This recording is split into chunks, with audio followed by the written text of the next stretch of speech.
বাড়িতে বসে বোরই হচ্ছিলাম, এমন সময় আমার বন্ধু বিক্রম ওর বোনকে নিয়ে হাজির, বলল চ কোথা থেকে কিছু হালকা ফুলকা খেয়ে আসি।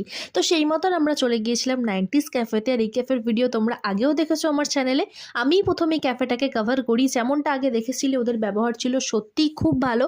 তো সেরকম এক্সপেকটেশন নিয়ে আজকে গিয়েছিলাম। তো গিয়ে তো পুরো ডিসঅ্যাপয়েন্টমেন্ট। ওদের ব্যবহার এখন একদম আগের মতো নেই। যেহেতু ক্যাফেটা ভাইরাল হয়ে গেছে, ওদের বিহেভিয়ারও চেঞ্জ হয়ে গেছে। আর সব থেকে বাজে জিনিস, যে যারা বেশি টাকার খাওয়ার অর্ডার করে তারা যদি তোমার পরেও আসে তাদেরকে সার্ভ করে দেওয়া হয়, আর যারা একটু তুলনামূলক কম করে তাদেরকে বসিয়ে রাখা হয়। তো রাখাই হয়। তো আমরা এগুলোই দেখে যাচ্ছিলাম, প্রচণ্ড ইরিটেট হয়ে গিয়েছিলাম। তো এখানে বসার আর একটুও ইচ্ছে ছিল না। তো আমরা ক্যাফে থেকে বেরিয়ে গেলাম। বিক্রম আমাকে আর ওর বোনকে খাওয়ালো আইসক্রিম। তারপর সুন্দর একটা সময় কাটিয়ে চলে এলাম বাড়ি।